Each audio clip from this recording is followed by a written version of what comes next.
Where would you like us here? Is this okay for you? How are you? Okay.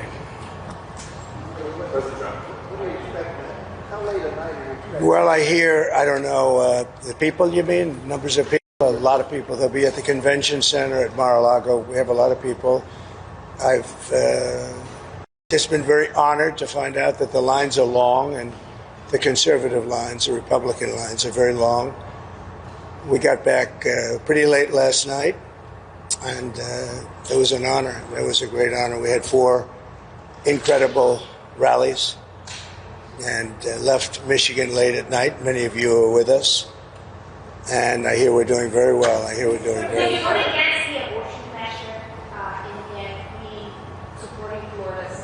We did a great job in that. We brought it back to the states, as you know. I believe in exceptions, as Ronald Reagan did. And we did a great job. We did something that they've wanted to do for 52 years. Yes, please. Mr. President, you talked a lot about if you win, there are tens of millions of Harris supporters who will be upset. What would your plan be to reach out to those people, bring them in? What would your message be? Well, it'll be just that. We want to bring everybody in. We want to be very inclusive, and we will be very inclusive. We have a great country, but we have a country that's in trouble. It's in big trouble in many ways, and we have to straighten it out. We have crime is through the roof. We have people pouring through our borders that are not exactly perfect. They come out of prisons. 13,000 people convicted of murder. We don't need this in our country. We have enough difficulty. We don't need that. So I think people saw that, and it just seems that the conservatives are voting very powerfully. Looking back, just finish it up. Go ahead. How are you feeling? Nervous, anxious? No, I feel very confident. I have felt. You know, we went in with a very big lead today, and it looks like Republicans have shown up in force. So we'll see how it turns out. But it seems that they have really shown up in force. I just got a call from Dan Patrick in Texas. He said they've never seen anything like it. It's been very good. Looking back, is there anything you would do differently about your campaign? Do anything you regret about entering this campaign? Look, regrets. You always have regrets. I can't think of any, to be honest, to use her expression. I can't think of any. I ran a great campaign. I think it was maybe the best of the 3. We did great in the first one. We did much better in the second one, but something happened. And this was the best. I would say this was the best campaign we ran. President Trump, do you accept the possibility that you and Vice President Harris both might not get to 270 electoral votes by the end of tonight? It should never happen. A thing like that should never happen. This election should be over. They spend all this money on machines. And frankly, if they'd use paper ballots, it would be over by 10 o'clock. And by the way, the paper ballots would cost 8%. It would be 8% of the cost. If they would use paper ballots, voter ID, proof of citizenship, and one-day voting, it would all be over by 10 o'clock in the evening. It's crazy. They use these very expensive computers, and I'm hearing in Pennsylvania they won't have an answer till 2 or 3 days from now.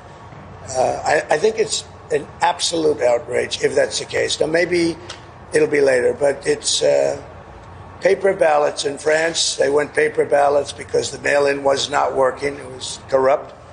And in France, they went paper ballots. And at 10 o'clock in the evening, they had 37 million votes counted and done. They had a winner, they had a loser.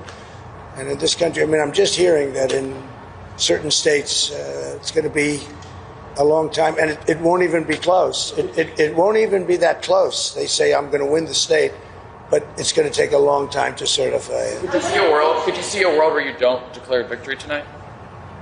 Yeah, I mean, I'm hearing the same things that you're hearing. I'm hearing states where I'm up by a lot, but they won't have a final number for a long time. What are your plans for tonight in terms of watching the results and so forth? So we're going to have a very special group of people, many of whom you know, and they'll be at Mar-a-Lago. In addition, we'll have 4,000 or 5,000 people at the convention center. On the assumption I win, I mean, I don't know if something else happens. I don't know what's going to happen in terms of declaring victory, but if in normal times I would go over to the convention center, let's say at 10 o'clock or 11 o'clock or something, but I just don't know. It looks like we have a very substantial lead. It looks like we have many more Republicans voting today than Democrats. So if you have a lead and we have a bigger vote, that means you're doing very well. But they have to call a winner. They should. And they should call a winner, yes. Just stop talking about that. Go ahead.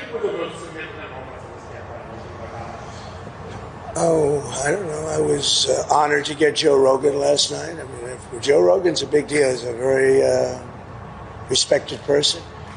And I must tell you, Megyn was fantastic. She got up and said some things that were really pretty amazing. But before that, I just think we ran a good campaign. I had good policy. We want people to come into our country, but they have to come in legally. You know, we want strong borders, and we want people to come in. We want to be totally inclusive, but they have to come in. I think that was a big issue. To me, that was the biggest issue. I may be wrong. You know, a lot of people said inflation. Inflation's a disaster, but I think it's a second issue. I think the first is the border. We can't allow criminals to be put back into our country or to be put into our country. So you have 13,000 plus murderers allowed to roam in our country. Not going to be allowed. They have to go. You have drug dealers. You have terrorists. You have a tremendous amount of people that should not be in our country, and we need strong borders in this country. And I think people are voting. And I think it's personally, I think it's the number one issue. We'll see how it pans out, but I think it's the number one issue.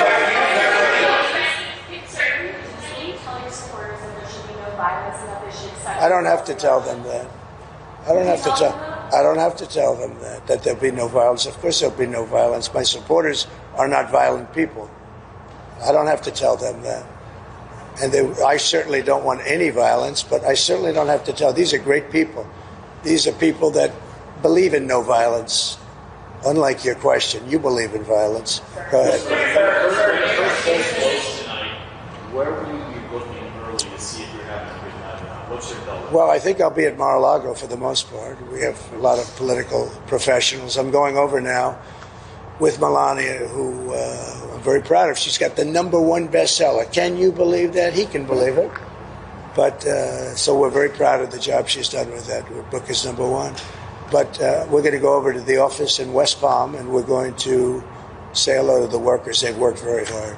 Will Georgia kind of be your first indication of whether it's going to be a good I think so. I mean, I hear we're doing very well there in Georgia. I hear we're doing very well.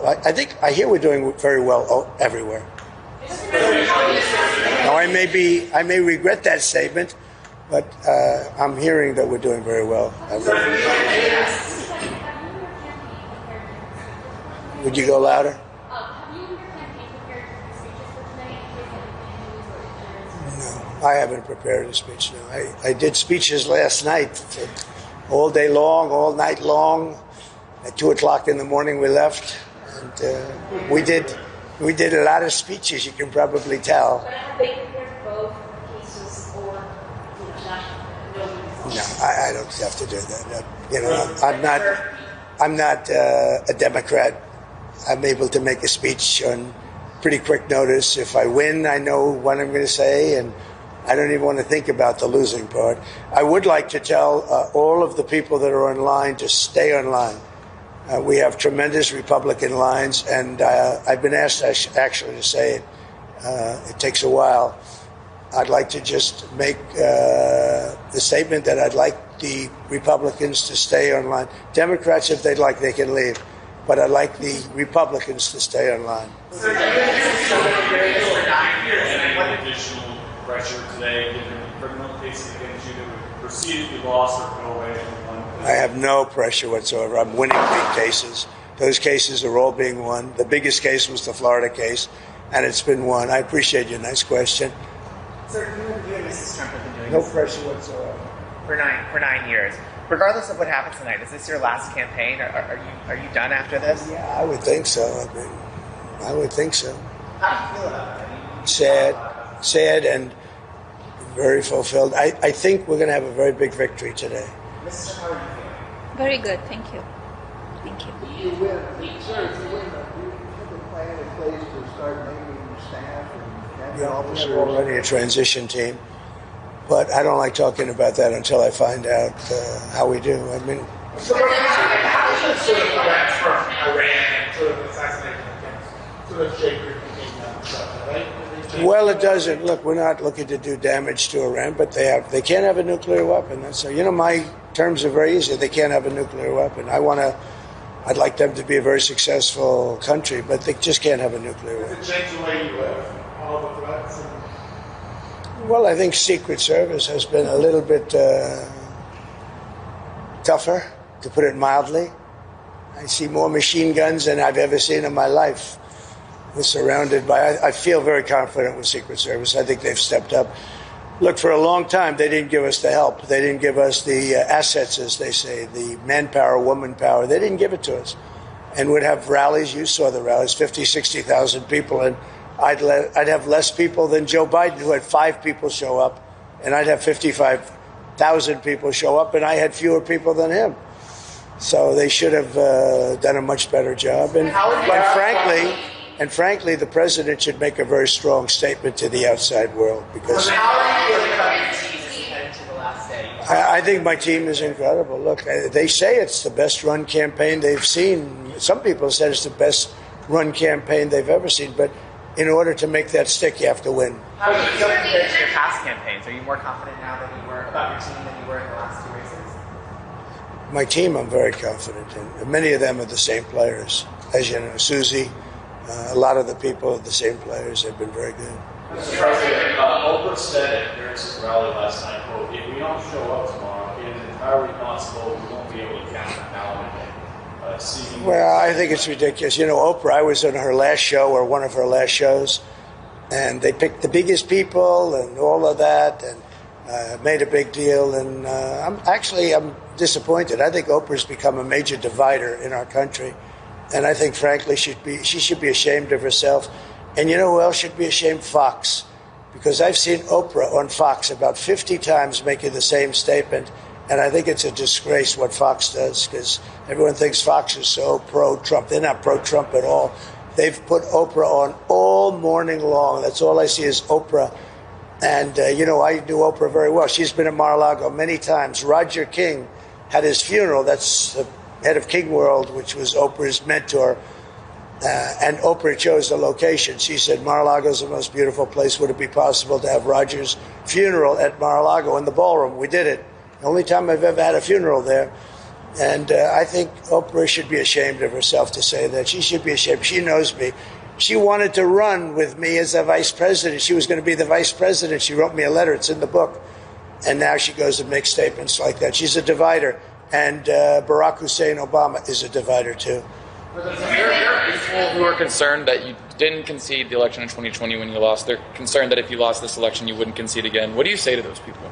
I think they're crazy. If I lose an election, if it's a fair election, I'd be the first one to acknowledge it.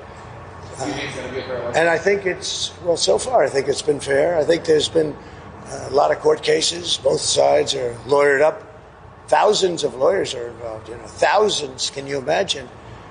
And part of that is because we have too complicated a process. If we had a piece of paper, watermarked, you know that paper is more sophisticated now than computers.